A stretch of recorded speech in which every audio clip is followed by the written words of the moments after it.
Welcome, reanimated fans, to this week's episode. I am H.A. Conrad, coming to you from Brooklyn, and joining me is my intrepid co-host from the West Coast, Stuart Tiffin.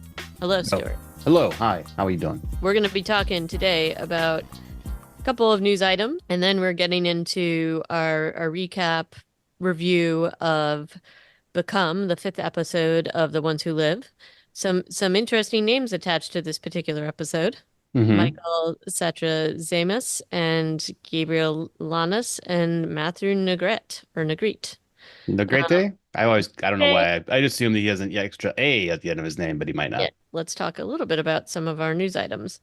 I mean, I don't know that this should have been a shock to anybody, but the Marvel zombie animated series, they have confirmed that it's going to be, the TV MA rating, which I don't know how it could be anything other than that, honestly, but were you surprised by this? No, not entirely, but it was, yeah, I guess what I'm kind of thinking now is I need to rewatch the What If episode. Did that have a TVMA rating, for Oh instance? no, but it probably should have. And if it Didn't didn't, then does this mean they're going to be like amping up for the yeah, like show, making it even more gross? And one of the things we now can understand is that they're basically picking up from where that episode ended. And I think there were a couple of survivors, and there mm, was a zombie Thanos. They've got this huge catalog of superheroes and just normal dudes like Eric Wu, uh, Jimmy Woo, who can fill in and get be a hero for as long as or as short a time as they want him to be on the show, and then kill him off. mm. So it's kind of I think it's what a cool exercise it must have been for the writers' room to be like, wait, we've already killed off the Hulk. Everybody else, like Scarlet Witch, Captain America, Iron Man, off the board. Who else do we got? And so they're going into their, and I don't know enough about Marvel or comics to speak intelligently about this. I know they have a lot of other people that they can bring in, and so that's what they're going to And be doing kill. And kill. and kill. So we'll see what happens with that. I am curious to see. I mean, it's interesting just how much play this particular bit of news has gotten. So I'm guessing they're just trying to tease this up a little bit and be like, it's going to be even more like intense and Yeah. whatever. And it is supposed to have a 2024 release, which is interesting considering it's already like the end of the first quarter and we don't have a real trailer, and we don't have a release date. So that for Disney that feels a little slow, but yeah. Well, and then so we'll see. So maybe they're just trying to tease us out a little bit, but we will keep tabs on this, and certainly we'll be reviewing it once it actually gets released. Another sort of anticipated, not sort of, but well, for us, a very much anticipated sequel or second season is All of Us Are Dead, and we found an article just about some ideas about what might happen in the second season, and I mean I think they tease this pretty. I thought it was pretty obvious that they were teasing this in at the end of the first season, which is that the humans are gonna go after probably like the half bees, and there's gonna be a lot of like interplay between the humans and the survivors of this particular zombie apocalypse. I think there's so much room left open in the end of that show that they could Right. really take it just about anywhere with the context that the main zombie threat has seems to have been quelled. You do have these half zombie, half humans, and Namra is talking. Is it Namra? I think it is. She's at the end talking about how the others are out there.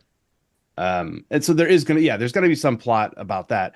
But we have to grain of salt this. This is Screen Rant, and they only seem to write in massive speculation. So True, true, true. this is not based off of any official information. No, no, no, not at all. I think they're just speculating a bit, but it still got me really excited just in general about the idea of this show coming back and hopefully sooner rather than later. But It's probably not this year. I'm just hoping that we get to see it um in a good, I don't know. I hope they take their time with it so it is what we want it to be. And they did talk a little bit how they were going to deal with the time jump and the fact that obviously so much time has passed and this cast is not getting any younger. So they're going to have to deal with the time lapse in some way. And we also know that some members of that cast were older than they are portraying the characters that they're portraying. But even so, this is a pretty significant amount of time to be passing between season one and season two. So I guess it remains to be seen what they do with that. But speaking of time lapses and time warps, there was this odd, I found it odd, but like there was this whole like push about Screambox now streaming Exit Humanity, which seemed a little weird to me since we reviewed this some time ago. But This is why we watched it, is because of it had good reviews. right, but we all know that that's not what happened, or Well, at I least obviously some people think it's good. Like, this is bloody disgusting. A source that we trust for writing about horror and having good opinions, and they're talking about it have how on Fangoria it had a positive review as being a piece of cinema in quotes. yeah, but this is also anyway, it was just odd. I'm not quite sure where this is coming from, but I did not find this to be a piece of cinema myself. Um, It was a but piece of something, all right. I wasn't gonna say it. It was too easy, too easy. Yeah, low hanging But in fruit. any case, just I guess maybe this is just teasing that it's there again. Maybe this is a little bit of advertising, but it did surprise me that Bloody Disgusting had these honestly somewhat glowing reviews. Again, that we were sort of shocked at what we saw when we watched this. But anyway, I still recommend avoiding. But that's all I have to say about that. Do not Um, recommend. you cannot recommend. With that aside, let's talk about our episode 5 of The Ones Who Live, Become, which is the penultimate episode in this Crazy. spin-off series. So pretty crazy. So Like the this fact that it's already the second last episode, I feel like yowza. yeah.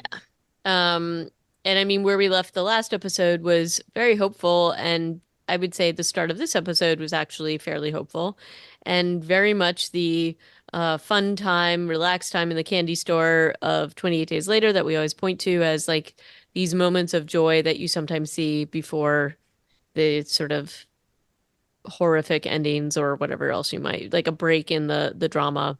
And I would say the beginning of this episode is most certainly allowing the audience, but also allowing these characters, Rick and Michonne, to enjoy their time together, that they're reunited, they're on the same page. It's, really a couple of really like funny little moments where they find this Tasteful Nudes truck, which is like noodles, which actually I looked up and is actually a real noodle shop apparently. Do you think Uh, it was product placement, like paid? Possibly. Because there was also the Johnny Walker Yeah, so it might product have been place. product placement, but I don't know. Have you ever heard of this comedian Dave Hill? He's also a musician. And he's got this whole thing about tasteful nudes and things like that. And so anyway, it just made me think of him. I don't think he helps with the product placement, but you never know. He's everywhere. Um, but there were moments with them, and also these moments show where they are. So they're in Wyoming, and supposedly I think near Yellowstone National Park is what they're trying to show. Like they have the geysers and things like that. Yeah. I did look this up because I was like, I didn't realize they were filming in Yellowstone, and they are not. In fact, it was filmed in New Jersey, but doubled as Yellowstone. They just, I guess the Pine Barrens can look like a sulfuric volcano Yeah. area. Yeah, but still, I think that was kind of an interesting thing where it places them in the country. Yeah, because it took me a while. I'm dumb, but like, so they went from Cascadia base. They're trying to go and Jadis brings us up later in the episode. They're driving the most direct route to Virginia. Hmm. But I was like, wait, what are they doing driving from Philadelphia to Wyoming? Like, I had forgotten where they were. Yeah, So they were out on the West Coast. It is a long way. But they mentioned when they picked up the yellow truck that they had enough fuel between with this hybrid truck to get home in one piece. right. So that's also some pretty quick math by Michonne. She's like, yeah, we can drive the 8 days or however long it's going to take on these messed up roads. But yeah, so they're driving in the American West, which is a part of the country we haven't really seen, or in the Rockies kind of area. It's kind of And cool. it is cool, and it also gives them, new kinds of walkers, which I thought was kind of an interesting idea. Yeah, they're really trying to keep things mixed up, but these are not evolved. They are in a way, but they've been introducing different kinds of walkers a lot, like the ones that were on fire early on, Mm-hmm. and now this one or these like geyser affected walkers that they talked about. Hmm. But we still have a big hole in this show shaped like climbers or the black blood ones. Yep. So ongoing. I don't know. I don't know. There's nothing else to say about it other than why does this feel like it's being developed by a bunch of people with different ideas? Well, because it is. So Yeah, but that's why they have showrunners, right? Like, I know, but I think we have to set that aside for now. wait, have And no choice. we have no choice but to do so. So we have them, Michonne and Rick, not just enjoying their time together, but just they're a fully reunited team, which we even have these moments. We have a lot of moments with them in this show where they're showing that they are this united team. But they are And also having like the best run of luck that anybody's ever had on The Walking Dead. right. So Like finding ramen, finding a machete, just they're having a great time. Like this is finding like, the keys to a cabin, yeah, finding toothpaste or whatever it is. toothpaste, which was a real deep cut. I don't even remember I that do dialogue. remember that. I do remember that. So that was like a very deep cut, which I was like, ah, nice, nice little. Accompanied by the line, I was in love with my son's best friend, which really tickled my heartstrings. Yeah. But yeah, they're just having this extreme run of good luck. And I feel like d they were sort of having a run of good luck in their previous honeymoon episode, as Gimple refers to it in the after show, right? The one where they went to the carnival. Didn't they land on a big pile of MREs? Hmm. Yeah. So there's similarities, but you know that when The Walking Dead does this, it's about to pull the rug out from under you. So we're versed enough in this show to be expecting it when I mean, I didn't necessarily know it was going to be Jadis in their cabin when they woke up because that seemed kind of improbable that she would be able to do that, but you're not that surprised when that ends up being the Well, the the twist. the only thing I'm surprised by is the fact that she's able to get in there without them knowing That's anything. that's kind of Yeah. what I mean. She does. She's why is she that sneaky? Yeah. But she apparently is that sneaky. Before she even shows up, though, we have the interaction with the three survivors. This is a very small cast on this episode. It's Hmm. basically six actors plus background and zombies. Yep. Um, and the background are just zombies. So it's really tight from that kind of storytelling perspective, which I generally enjoy, and I do think that this was well done. The interaction with Rick and Michonne as they're kind of riding on cloud nine with these survivors, where they run in, deal with a difficult to kill zombie, and then give the guys some noodles. Um, it's kind of an interesting scene the way it plays out. What did you think? I did like it. I also liked that basically there's Rick and Michonne and they're up against three people with guns and it doesn't even faze them. They're not even worried. They're not even scared. Yeah. And it's so great. And it's just like, oh, really? Are you guys really going to do this? And their matter-of-fact way of just dispatching them and then also taking the noodles back was pretty great. We knew that they were going to reappear at some point in this episode. Of course we did. Um, but, Wouldn't you you kind of know, want to see this scenario play out opposite, where Rick and Michonne are holding two people at gunpoint, and right. the other people are completely non-phased by being at gunpoint and try to like take them out, but end up just getting shot because it should be that easy. Yep. Like it's kind of again improbable. But then these are our heroes, and so this is fan service to some extent. Right. But it also, again, it sets up the episode a little bit too neatly, but it was fine. Um, and so that was the interaction and them being like, just tell us what we want to hear and we'll let you go, pretty much. Yeah. Like, Uh, talk about earmuffs. Rick is just like, please, or Michonne or whoever it was, just like, please tell me you've learned a lesson, and then we will leave. And the guy doesn't even do it at first. He's like, no, helping people is how you get yourself killed. And he's like very stubbornly not doing what they want him to do. right. Um, Like basically just telling you that they were going to show up later and do something dickish. So, but they were also just marked for death. Like, you know, they didn't look that great. The woman was a little too desperate and grateful, and the yep. guy was a little bit too much of a jerk. So Yep. Too much of a jerk to be allowed to live. And so we do have like moments with them in their little cabin, and there is again a moment of reprieve from the big bad world. yeah, I Um, liked how they were debriefing the scene that had just happened in the woods too. They were like, oh, and and Michonne is having that moment that I've had watching the show of being like, these people survived all this time and they were gonna die unless we had stepped in and done something. That was it for them. It was just gonna be all over. And I thought that was a maybe self-conscious writing, but it was cool to hear a character kind of just reflect on that while they open their very branded bottle of whiskey. right. And then the other thing I really noticed in this is that Rick said something like, I didn't expect you to take the noodles back.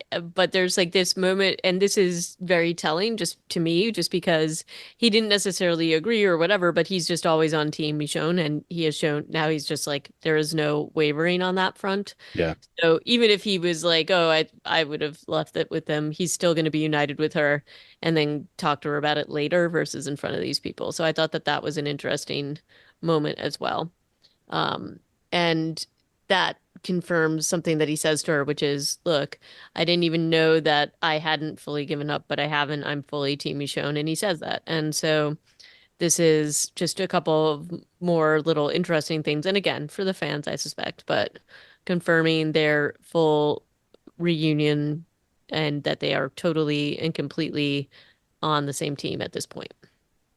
yeah, Um, so whatever else has gone on, that is definitely apparent here. And we see this play out in the rest of the episode, and especially in the last confrontation with Jadis. So Jadis shows up in their cozy little nest, and we also get some flashbacks with her in this episode. yeah. Of but flashbacks of previously seen footage here and there for and then this is a lot of new scenes that Hmm. apparently have been unfolding over the last 3 years between her and Seth Gilliam, Father Gabriel, which I was super happy to see him.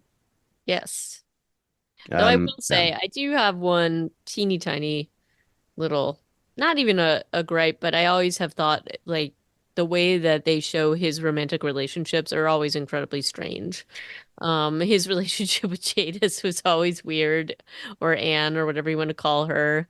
Um, Yeah, because she had so many secrets, so she was never actually very open with him. And then yeah, he was in a love triangle with Rosita, right? right, right. And even Yeah, he's never had like just a normal relationship. like it's always, I mean, I guess maybe he loves the drama and maybe that's what it is, but it's I did enjoy seeing him and I was glad that they actually played out some of this because I actually thought it gave a little bit more context and information about the fact that there was a bond between them because when she kind of disappears and goes off into the CRM world, there's just stuff with him that is unresolved. And so I was glad that they actually brought him into this and they made this a piece of this episode and the story. And I actually thought it made the story a lot richer as well. So, I agree. Yeah, you needed to know that she was multidimensional because her dimensions on this show, they started to introduce them when she was in Alexandria, but then, obviously she leaves the show at the same time as Andrew Lincoln. So you kind of lose all of that. And then we see her in World Beyond and we see her in this show and she just seems like a big bad. So it was good to bring back some nuance to her layers, character. some layers. Those were good scenes, even though they did just feel like a confessional out in the woods that they apparently just did once a year. Yeah. But Um, um but we also have a lot of back and forth and at least and again at least some I think some reveal in terms of what's motivating her as a character, and we get some of the information that I feel fills in some blanks that were bothering me. I'm not completely satisfied with them, but I thought that they at least tried to have some kind of a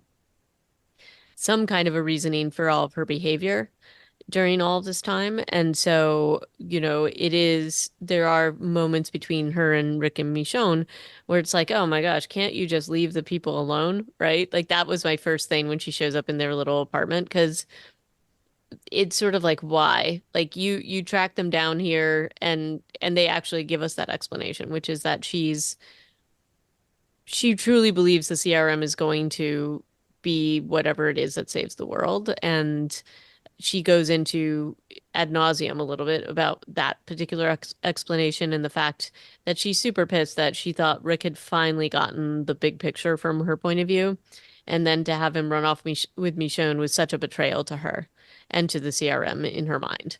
Um, but then, yes, that's what she's saying, but right. also she's been keeping a wedding ring around her neck that's Yeah. not hers at all. Uh-huh. Like, there's Yeah. obviously, like, the show is letting us know that she might be saying that, and clearly by the end of the episode, we know like she's got other not motivations necessarily, but it's not that simple. It's not a straight line. Nope.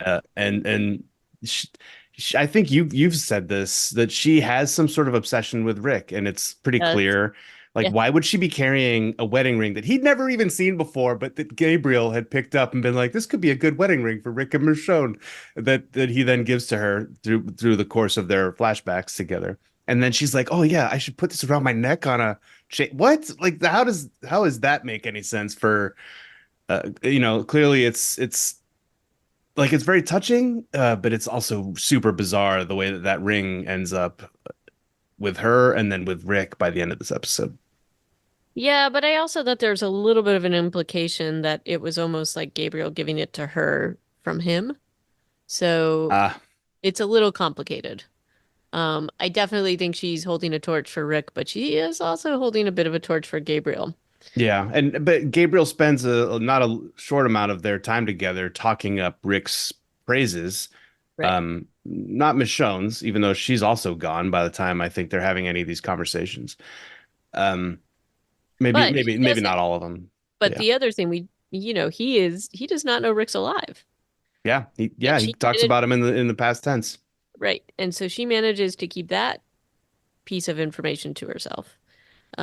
So that is an interesting thing. And they're showing these, like, they have this every year they meet up, have a little bit of tea, and I guess she confesses to Gabriel all the horrible things that she has done. That is sort of the implication. And Gabriel keeps the secret from everybody else. And he still is caring about her and holds a torch for her and believes that she can be better than even she thinks. Gets a little smooch for his troubles right Yep. before she threatens to kill Yeah. him. That's kind of how she rolls though. Yep. So yeah, so we have all that this going on in the episode in her confrontation with Rick and Michonne. And it's also this idea, I think, that Gabriel is saying that he didn't fully believe that Rick's dream of having this civilization and this plan, and that, marriage or whatever relationships or these things actually do matter, and that he had doubted Rick's vision and then watched Rick sacrifice and believed it could happen. And the thing is that Jadis, I think, is conflicted because she was like, oh, but I'm going to go for the CRM because this is the vision that I think might actually work because they seem powerful, successful. They Hmm. seem to have all the things in place to make that happen. But then hearing that from Gabriel makes her, I think, realize that there is that opportunity elsewhere, and that's partially why she's conflicted. We also remember that she lost all of her people. She's done a lot of pretty dark and horrible things in, Mostly that she just talks about vaguely. Like we haven't seen her do other than be like a Gestapo for the CRM, like in secret police stuff.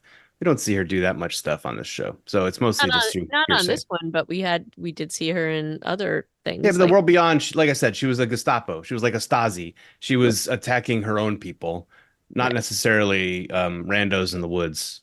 True, but Which, I mean, I think that's kind of what she's saying is that like she is not she is doing these things against her own people for the greater good. And that's yeah. always like her backup reasoning in all of these things. So I don't know. We see her in this particular instance just monologuing endlessly, which I did find tedious after a while, but finally it's like, but the things that are good about this is that Rick and Michonne are never like they're just kind of looking at each other and they are fully united and she sees it too. Yeah, Although it's kind the amount of times that they leap into action without any dialogue of and apparently know what each other are doing.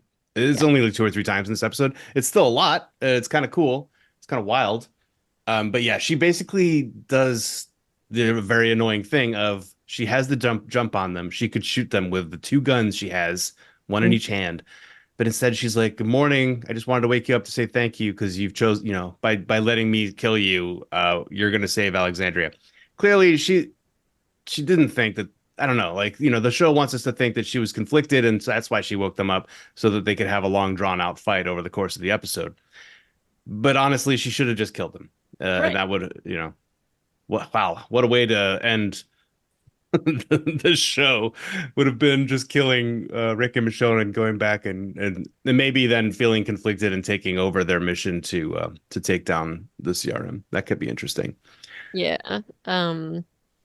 But and then, she goes into all this reasoning, gives Rick these like tantalizing hints that he was going to get the echelon briefing or debriefing when What do they you got think the back. odds are that he's still going to get briefed into the big secrets when he gets back? Because they've been gone for days. Yeah, I think that, this is going to be, I don't know. I think there I would be very doubtful about this particular thing happening just because there's got to be a lot of questions at this point. Like, why didn't you do your, I guess they can fake that the thing didn't work and that they found their way here. I'm sure they'll come up with some fancy footwork I to, mean, he did lose his PRB in the jump, right, and then their helicopter was blown up. right. So So, but like, yeah, they're gonna show up on Jadis's helicopter without Jadis a right. couple of days after the crash, and they did not like find a way to wave down the Apache, and they did not. Then they were not there when Jadis came back. Didn't she also say that she was here with a reclamation team? She did. So Where were somebody, they? I don't know. Yeah, So that is going to be interesting to say the least about what sort of lies they can come up with to make this worth it. I think yeah. there's going to be a fair amount of suspicion from Beale and other people about where Thorn. and Thorne about what's happening here, and so that's certainly going to play out. I Yeah. did, I did like how, there the final confrontation between Rick and Michonne and Jadis is kind of drawn out and also weirdly a little comical. They're like, chasing her in this car chase. And then and Jimmy, she's pretty injured. She got a hatchet stuck in her. Yeah, like I Like, honestly, when the shootout go happens, she gets cut in the abdomen by Michonne, and then Michonne is shooting at her, and he's like hitting her hand. Oh, I know why he's doing that. He doesn't want her. He doesn't want to kill her because of the yeah. dossier. But it does seem like they could have just walked out of the cabin and shot her in the leg, and then interrogated her. So but the car chase does happen. That's to get us back in touch with the three survivors, because Yep. that's where Jadis ends up. Also, Rick has been calling her Anne, and so is Gabriel in the flashbacks. And Rick has been calling her Anne during this cabin scene, and they refer back to this later about how upset that made her. And so Rick is like doing some battlefield Psychology. psychology and being like, "See how upset that made her? I think she's still in there. I think we gotta keep reasoning with her." And so I it thought that turns was into one of those. funny. Yeah, I mean. I was never a huge fan of the name Jadis. Yeah. So, yeah, so they're just like, yeah, this episode is a lot of like just trying to figure out who is in there, and she is just trying to survive. About the whole thing about Jadis and the name and the sort of origin thing of that is, um, I don't know. This is, I mean, Chronicles of Narnia Jadis is like the first wife of Adam and all sorts of things going on there. So like that's there's a lot that they are putting into that name and sort of implying from that origin. But Okay. um so there's, probably some kind of a redemption story that they're probably trying to lead into here and with the use of Jadis versus Anne. Um but anyway, I I do like how I feel like Pollyanna McIntosh definitely like has great chemistry with Rick and Michonne, and there's a lot of like weird understanding between these characters, even though they are totally like on opposite paths. Um, I mean, they are and they're not. And I think that's one of the yeah, problems with this episode is that Jadis is somehow in the middle of the road and not. I mean, it's okay for a character not to be that convinced of their convictions, yeah, but it's like a weird it's kind of a weird place for her to be, I feel like. With a fairly short like the flashbacks do a lot of the lifting to make us think that she's been having second thoughts because nothing else we've seen this show and the previous show did anything to tell us that. right. So Well, yeah, I mean, they have to kind of get us to believe that she is teeter-tottering in the course of this one episode. so I That's just a think lot of lift. so I think that the context that I'm talking about that they give here is that she is a little bit in the middle of the road because she wants it both ways. And even though it may be ill-advised and it feel like and Rick and Michonne call her out on this, she thinks that by getting Rick to be part of the CRM by blackmailing him essentially and honestly stealing his life away, and in turn stealing part of Michonne's life and their children's life away, that she is ensuring a greater good not just for CRM but for Alexandria. So she does think in some ways she can have it both ways, and we kind of get that from her conversations with Gabriel. Like she doesn't want to lose any more people. She thinks that this is kind of a way to protect both. But that isn't how it works. And there's also things about the CRM that I think she is deliberately ignoring or almost like rationalizing in terms of the things that they do. And Rick and Michonne call her out on that part. So I think that this is a character that is wildly unhappy and looking for a place to be, and she thinks she's kind of found that. And exactly that is the whole point with the whole scene between her and Gabriel. Yeah. So I don't I know just that I might have benefited from some like sad drinking whiskey alone scenes of Jadis in The World Beyond and earlier in this season. right. Just a little breadcrumb here and there to show that she's unhappy. It doesn't have to be drinking whiskey. She could be skipping rocks on a lake. I don't know, Right. but But something. I don't know. So in any case, I do think that the Gabriel scenes were meant to do that, and I think they pretty successfully did it, but like it's still kind of annoying and it's still like, oh gosh, if you had just edged a little bit over here with Rick and Michonne, you three could have been unstoppable, and I think that's a little bit of the point. Hmm. Um, and maybe the showrunners were trying to give some of the fans a little bit of hope that Jadis actually is in some ways a mole or acting in the greater good for Alexandria, but no, she's just too complicated a character to kind of play that game.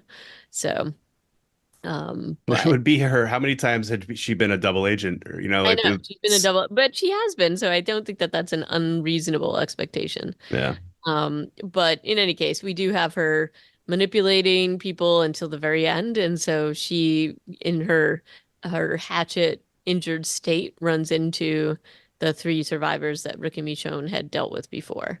Um, Quickly recruits them yep, with promises of bringing them into the CRM, and gives them, I don't know where she got that rifle from, but apparently she just had a rifle the whole time. Gives one of them her rifle, uh, and then they set a trap in the visitors center, which ends quite quickly with those three survivors getting munched on. And Jadis kind of there's a couple of standoffs here, where like in one of them, because Michonne still has a gun, Michonne shoots some walkers who are about to eat Jadis at one point, and then she's out of bullets, but then goes and gets the rifle, and that's another standoff, and then doesn't shoot the walkers in time that time when the three survivors, ex-survivors, reanimate and give Jadis a big Right. old munch on the neck. Did you have a moment where you thought the dossier might not exist, that she was just bluffing? Because I did have a moment, but Sure, sure. but then that was totally quickly put to rest in her final speech. But She does get the opportunity to make a final speech, yep, which, I guess that was lucky. Even though she was bit on the neck, right. she was still able to. She wasn't like bleeding arterially or anything. They were able to kill the zombies before they really Right. And she lays got some in. pretty big truth bombs on them, and also probably a lot more questions than answers because she's suddenly like producing. I will say that she's producing this ring that he's never seen. That she tells Gabriel. She Yeah, says, Gabriel thought you believed you would do this and all this other stuff, and that Rick's was like, kind of what? weird and strange. And Yeah. it's like too late to ask her any more questions because she's like bleeding out. But I was actually expecting them to turn her into like a walker very last second and then take her out, but that's not what happened. So Yep. Pollyanna McIntosh just gets to get shot in the head and fall back on a pile of zombie pillows, which is probably not too bad of a place to die as an actor. Mhm. Rick, do you notice he like turns his head away as he's shooting her? He can't Yep, even look, which I thought was interesting. It's also been cool watching Andrew Lincoln navigate having one hand. right. There was something he was doing one-handed. Oh, it was like getting the bullets out of the revolver Yep. when they were with the survivors. I love seeing that. Like that's pretty cool. He's doing it left-handed, and he's like kind of having a hard time, not a hard time with it, but you can see him having to work a little harder to do stuff because he actually only has one hand. So I don't know. That's a really small detail, but it's the kind of thing that makes me happy. Yep. Um, Yeah. So then the episode kind of ends with they're wa there's a couple of scenes in this episode where Rick and Michonne are walking through the woods and talking way too loud to each other. I don't know if you noticed those, yeah. like way too loud. So walking in the woods toward the helicopter, Rick and Michonne get on their knees, and I don't know who's gonna wear the ring. I guess Michonne is. But basically like promise each other to each other. Uh, and then there's a scene with Gabriel sitting by the stream waiting for Jadis to show up and looking sad because she's definitely not showing up this year. The helicopter is flying away from the geysers is the last scene we have. And we do know that Rick is now a helicopter pilot. That's basically the one thing, really valuable thing, potentially valuable thing that he got from the CRM is he's now a helicopter pilot. So that's That, cool. that's true. That's true. So now he can, you know, do what he needs to do to get them back. Yeah. So unanswered questions I have are, will Beale really trust them if they show up? And he's going to show up with Michonne, or maybe she'll be in disguise because the looking ahead doesn't actually have her out of costume. She's in like a CRM soldier uniform. Will Beale really trust him enough to give him the read-in speech? Uh, did Jadis have other CRM soldiers with her, and are we going to see how that interaction went? Maybe not, since the helicopter's already in the air when the episode ends. And otherwise, did Jadis just take a helicopter out to the forest by herself? Yeah, that's what's unclear. Seems a little unclear. And it might not be huge or big enough to warrant a lot of discussion, but um actually I'm thinking back to the cold open with Father Gabriel walking through the woods when a couple of helicopter he hears a helicopter fly over. That was almost certainly Jadis's helicopter. Yep. I Definitely. just put that together because I'm a very slow person. Mm. But interesting. So I guess she has been just flying helicopters around in her culottes. Her outfit was all of her outfits to go visit Father Gabriel were a little bit weird. Yeah. Do you remember what she was wearing? Yeah, like these weird, like kind of like long, flowy things. Like she was Yeah, always out of the CRM stuff. Her hair was just a little bit messed up. a little more textured, Yep. a little layered. Yeah, her hair was a little different. She was wearing the massive dress pants, culottes, right? Isn't that what those are called? And then in one of the visits, and then another one, she's wearing just like a super long shirt with only Yep. like three buttons at the top done up. Like what? It's Well, it's a callback to her weird artsy I thing guess. to wear, I suppose. Yeah. She and in her goodbye speech, she also gets to give that like kind of there's a lot of flashbacks of the trash yard people, and how she was happiest when she was an artist. And I think that that was kind of cool for her to get to say. Otherwise, do you have any other thoughts about this episode, or what do you think we're going to? Do you have any predictions about the I next mean, one? Is it all going to end? Are they going I, to take down the CRM in one episode? I don't think so, but I think it's gonna play into something, whatever other spinoff, or maybe something with Carol and Daryl. I don't know, but I'm clearly they show in the trailers for this episode, or the sort of like there's gonna be a showdown with Beale and Thorne, and we're gonna probably have a like there's going to be some kind of a like reckoning, but I don't know what kind of a reckoning. And Um, who's going to get reckoned with? I don't know, but I mean, I could see Rick and Michonne sacrificing themselves into the sunset. Totally, and maybe, Thelma and Louise style? yeah, maybe that's kind of what I'm guessing. I just don't think they get to have a happy ending and go back to their kids. That doesn't Jeez, feel like in line with Walking Dead. it kind of doesn't. So, That sucks for the kids. it does. But we'll have to see. I could be wrong, but it doesn't feel like I am. So, what do you think? You know, I'm terrible at trying to guess this stuff, but yeah, I think they just are getting set up for another season. I don't know for sure that it's been picked up, but I think that there's going to be they're not going to get home. They're going to accomplish something, but I don't think you can show a military being taken down in one episode. Do you think it's going to be like Quantum Leap style where Sam never gets Oh, that's just so sad. Yeah, I don't know. I honestly, I think there is a version of this where they do get home. maybe? Yeah, but because anything else would be just the cruelty at the end of this kind of franchise would Never not feel. cruel. They're never not cruel. So Yeah. I don't know. We'll have to see what happens, but I hope they're setting it up for another season. I just feel like Andrew Lincoln and Denai Guerrera, their involvement in this, and it feels like a Christopher Eccleston one season of Doctor Who and kind of done, like that they were promised this and then they will move on. But maybe it's not that, and I could be wrong. But it has been so enjoyable to watch some of those characters that obviously my hope is that it will get picked up for a second season and that they are on board.